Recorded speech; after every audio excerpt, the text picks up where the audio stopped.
الحمدللہ رب العالمین والصلاة والسلام علی محمد الامین وآلہ وصحبہ اجمعین الی یوم الدین، اما بعد فاعوذ باللہ من الشیطان الرجیم، بسم اللہ الرحمن الرحیم۔ فاذکرونی اذکرکم واشکروا لی ولا تکفرون، صدق اللہ مولانا العظیم۔ رب اشرح لی صدری ویسر لی امری واحلل عقدۃ من لسانی یفقہوا قولی۔ دوستو، ساتھیوں، آج کا عنوان ہے کہ دل کی دنیا کیسے بدلے، عبادات میں ہمارا دل کیسے لگے۔ یہ آج کا عنوان آپ کے سامنے پیش کرنا ہے۔ لیکن اکثر اور بیشتر ہمارے سامنے یہ بات رہتی ہے، خود انفرادی طور پر میں خود اس چیز کو محسوس کرتا ہوں، آپ بھی شاید محسوس کرتے ہوں گے کہ کئی دفعہ عبادات میں دل نہیں لگتا۔ یعنی قرآن مجید پڑھ رہے ہیں تو دل نہیں لگ رہا، قیام اللیل کر رہے ہیں تو دل نہیں لگ رہا، اسی طرح سے دیگر اور عبادات جو ہیں ان میں دل نہیں لگ رہا۔ لیکن وہیں دوسری طرف بیک وقت دوسری طرف اپنی فیملی لائف، اپنی سوشل لائف، اپنی بزنس لائف میں دل لگ رہا ہوتا ہے۔ کئی دفعہ انسان کہتا ہے کہ قیام اللیل کرتے ہیں تو اتنا بھاری وقت گزرتا ہے، یعنی 5، 10 یا 15 منٹ بھی اگر ہم قیام کرتے ہیں یا قرآن پڑھتے ہیں تو بہت بھاری وقت گزرنے لگتا ہے۔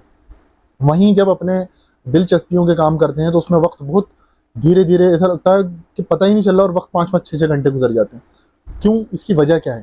اس کو سوچنا ضروری ہے۔ عام طور پر ہمارا حال یہ ہوتا ہے کہ نماز پڑھ رہے ہیں، نماز بھی دل نہیں لگ رہا، دوسری جگہ دماغ ہے۔ اسی طرح سے قرآن پڑھ رہے ہیں، قرآن میں پڑھتے ہیں تو 5 منٹ پڑھتے ہیں تو ایسا لگتا ہے کہ بہت لمبا وقت گزر گیا، لیکن گزرتے ہیں 5 منٹ۔ وہیں جب ہم اپنے من مرضی کے سوشل میڈیا پر وقت گزار رہے ہیں تو ایسا 5، 5، 6 گھنٹے گزر جاتے ہیں، لیکن آدمی کو جب گھڑی کی طرف دیکھتا ہے جب خیال آتا ہے، ورنہ پتہ نہیں چلتا کہ اتنا وقت گزر چکا۔ تو یہ کیوں ہو رہا ہے؟ اس کی وجہ کیا ہے؟ اس کو سوچنا چاہیے۔ دیکھیں، اس کی وجہ جو ہے نا سب سے بڑی وہ یہ ہے محبت۔ جس چیز سے انسان کو محبت ہوتی ہے اس میں اس کا دل لگتا ہے، اس میں اس کا وقت گزرتا ہے تو پتہ نہیں چلتا، یعنی وقت گزر رہا پتہ نہیں چل رہا۔ محبت کی وجہ ہے۔ اور محبت کیوں ہوتی ہے اس کو سمجھنا چاہیے۔ دیکھیں، فیملی سے، گھر سے، کاروبار سے، سوشل لائف سے، اپنے رشتہ داروں سے انسان کو محبت ہوتی ہے، اس لیے جب ان کے ساتھ بیٹھتا ہے، کام کاج کرتا ہے، اور یہ فطری چیز ہے، تو وقت گزرتا ہے پتہ نہیں چلتا۔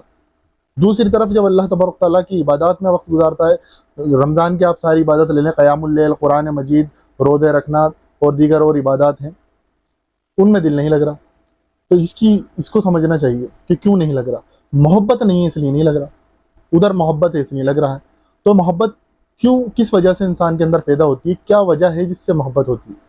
3 بنیادی نکات ہیں۔ ویسے اس کے علاوہ بھی جو عالم حضرات ہیں، علماء اکرام ہیں، وہ بتا سکتے ہیں اس کے علاوہ بھی 3 چیزوں کے علاوہ بھی کچھ چیز ہو سکتی ہیں، لیکن بنیادی بیسک 3 چیزیں میں آپ کے سامنے رکھنا چاہوں گا۔ پہلی چیز ہے احسانات۔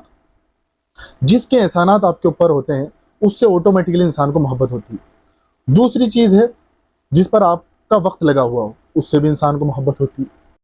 تیسری چیز ہے یعنی مال، جس کے اوپر مال خرچ کرا ہو اس سے بھی محبت ہوتی ہے۔ یہ 3 بنیادی جو ہے چیزیں ہیں جس کے اوپر انسان کو محبت ہوتی ہے کسی شخص سے یا کسی ہستی سے۔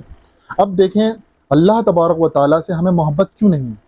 سب سے پہلی چیز کہ پروردگار کا احسانات ہمیں معلوم نہیں ہے۔ اس کے احسانات ہم جانتے نہیں کہ اس نے ہمارے لیے کتنا جو ہے ہم پر احسان کرا ہے، کتنا احسان فرمایا ہے۔ آپ دیکھیں، بہت ساری چیزیں اللہ کے احسانات میں سے اپنے وجود کو دیکھیں۔ سب سے پہلے انسان جب کسی معذور شخص کو، جس کی آنکھ یا کان یا اس کے ہاتھ یا ٹانگ نہ ہو، یا جو اسپتال میں بیماریوں سے لرز رہا ہو، تو اپنے آپ کو دیکھیں کہ اللہ تبارک تعالیٰ نے مجھے ہر چیز سے نوازا، تو احسان یاد کریں۔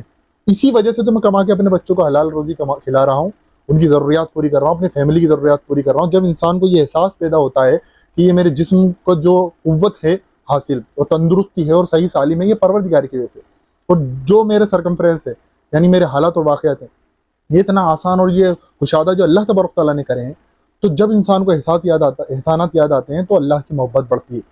پہلی چیز تو یہ، اس اللہ کو یاد کریں، اللہ کے احسانات کو یاد کریں کہ کتنے احسانات ہیں۔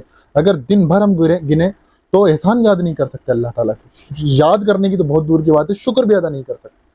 دوسری چیز، اللہ کے لیے ہم نے وقت نہیں لگایا، یعنی دین سیکھنے کے لیے وقت نہیں لگایا۔ جب انسان دین سیکھتا ہے، وقت لگاتا ہے، تو اس کو قدر ہوتی ہے، علم حاصل کرتا ہے تو اس کو قدر ہوتی ہے کہ واقعی یہ میں نے اس پر وقت صرف کرا ہے تو اب اس پر عمل بھی کرنا ہے، پھر اللہ سے محبت ہوتی ہے۔ تیسری چیز ہے مال۔ اللہ کی راہ میں مال بھی خرچ نہیں کرا، تو انسان جب مال اللہ کی راہ میں خرچ کرے گا تو جہاں اس کا پیسہ لگا ہوا ہے، پیسہ کھپا ہوا ہے، جہاں اس نے پیسہ خرچ کرا ہے، صرف کرا ہے، سیو کرا ہے، تو اس کو محبت بڑھے گی۔ یہ 3 بنیادی چیزیں، تو اس میں جو ہے اپنی ان تینوں چیزوں پر اپنی محبت کو مرکوز رکھیں، اس سے محبت کو سمجھیں کہ محبت کیا ہے۔ اللہ کے احسانات یاد کریں، اللہ کے دین کے لیے وقت لگائیں، اللہ کے دین کے لیے پیسہ خرچ کریں، اپنے آپ محبت ڈیولپ ہوگی۔ لوگ کہتے ہیں کہ دل نہیں لگ رہا، عبادات کر رہے ہیں، تو اس لیے دل نہیں لگ رہا کہ تینوں کام میں سے کوئی کام کر ہی نہیں رہے۔ نہ اللہ کے احسانات یاد ہیں ہمیں، نہ اللہ کے لیے وقت لگایا ہم نے، نہ اللہ کے لیے مال خرچ کرا ہم نے۔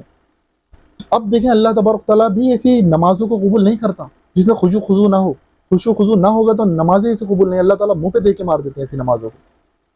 جس طرح سے ہم افطاری کے سامان لینے جاتے ہیں، سڑا ہوا پھل برداشت نہیں کرتے، سڑا ہوا تو بہت دور کی بات، پھیکا پھل برداشت نہیں کرتے، ہم نہیں لیں گے، پیسے نہیں دیں گے۔ تو اللہ تبارک تعالیٰ سے سڑی ہوئی بدعتیں قبول نہیں کرتا۔ اللہ تبارک تعالیٰ سے دعا کریں، یا مقلب القلوب ثبت قلبی علی دینک، اے دلوں کو پھیرنے والے میرا دل اسلام پر جما دے، جما دے، اس دین کے اوپر جما دے۔ دعا کرنی چاہیے۔ اللہ تبارک تعالیٰ کے متعلق حدیث آتی ہے، اللہ کے رسول ارشاد فرماتے ہیں انسان کا دل اللہ کی انگلیوں کے درمیان ہے، جدھر چاہتا ہے اللہ تعالیٰ اس کے دل کو پھیر دیتا ہے۔ انسان کا دل اللہ کی دو انگلیوں کے درمیان ہے، جدھر چاہتا ہے اسے پھیر دیتا ہے۔ اللہ سے دعا کرے۔ ایک حدیث میں آتا ہے کہ انسان کے جسم میں گوشت کا لوتھڑا ہے، اگر وہ ٹھیک ہوتا ہے تو پورا جسم ٹھیک ہو جاتا ہے، وہ خراب ہوتا ہے تو پورا جسم خراب ہو جاتا ہے۔ وہ ہے قلب، ہے وہ قلب۔ اللہ سے قلب کی دعا مانگے، اللہ تعالیٰ میرے قلب کو پاک کر دے۔ دعائیں کریں کہ اللہ تعالیٰ میرے دین کو جما دے۔ رب اشرح لی صدری ویسر لی امری، اللہ تعالیٰ میرا دل کھول دے، ویسر لی امری، میرا کام آسان کر دے۔ یہ دعائیں اللہ تبارک تعالیٰ سے کرنی چاہیے۔ اسی طرح سے دیکھیں اللہ کے رسول اللہ کے رسول سے کس کا جمع ہوا ہوگا دل اسلام پر، پھر بھی دعا کر رہے ہیں یا مقلب القلوب ثبت قلبی علی دینک۔ تو اللہ سے دعا کرے۔ اور یہ محبت کیسے بڑھے گی؟ اللہ کے سامنے جھکیں، رکوع سجود کریں۔ قرآن مجید میں آتا ہے ورقعوا مع الراکعین، کہ رکوع کرنے والوں کے ساتھ رکوع کرو، یعنی جھکو اللہ کے سامنے، اپنی پوری ہستی کو لے کے اللہ کے سامنے ڈال دو کہ پروردگار میری روح میرا جسم تیرا ہے، اس کے سامنے سجدہ کرو۔ اقیم الصلاۃ علی الذکر، اللہ کے ذکر کے لیے اللہ کی نماز قائم کرو۔ اللہ کا شکر ہے، اللہ کی نماز کیا ہے؟ اللہ کا شکر ہے کہ پروردگار کو کہیں اللہ تعالیٰ ہم تیرا شکر ادا نہیں کر سکتے، بس جو کچھ کر رہے ہیں بس یہی ٹوٹی پھوٹی عبادت۔ تو یہ ضروری ہے۔ رمضان ہمارے گزر رہے ہیں، اس پر تھوڑا دھیان دیں کہ دلوں کا سکون صرف اللہ کی عبادت میں دے۔ انسان کہیں پر بھی چلے جائے، کہیں پر بھی صرف اللہ کی عبادت میں سکون ملتا ہے۔ یہ جو اللہ تبارک تعالیٰ الا بذکر اللہ تطمئن القلوب، دلوں کا سکون اللہ کی عبادت میں، انسان سکون ڈھونڈتا پھر رہا ہے لیکن سکون نہیں مل رہا۔ کیوں؟ کیونکہ اللہ کا ذکر نہیں، ذکر نہیں ہے تو اللہ کی جو ہے محبت نہیں، محبت نہیں تو عبادت میں دل نہیں لگ رہا، عبادت میں دل نہیں لگ رہا تو دنیا میں دل لگ رہا ہے، دنیا میں دل لگ رہا ہے تو انسان کو جو ہے بس دنیا کا وہ ہو کے رہ گیا، مادہ پرست، پھر اس کو کسی کام میں مزہ نہیں آتا، کوئی غریب کی مدد کرنے میں، مسکین بیوہ یتیم غربا کی مدد کرنے میں، اسی طرح سے نمازوں میں قیام کرنے میں۔ تراویح کا حال یہ ہے، تراویح میں دماغ صرف اس پہ لگا رہتا ہے کہ کب امام رکوع میں جائے گا۔ تو اللہ تبارک تعالیٰ سے دعا کرنی چاہیے کہ پروردگار ربنا لا تزغ قلوبنا بعد إذ هديتنا وهب لنا من لدنك رحمة إنك أنت الوهاب، کہ پروردگار ہمارے دلوں کو جما دے اسلام پر۔ اللہ تبارک تعالیٰ سے دعا ہے کہ پروردگار ہمیں کہنے سننے کے ساتھ ساتھ عمل کی توفیق عطا فرمائے۔ وآخر دعوانا الحمد للہ رب العالمین۔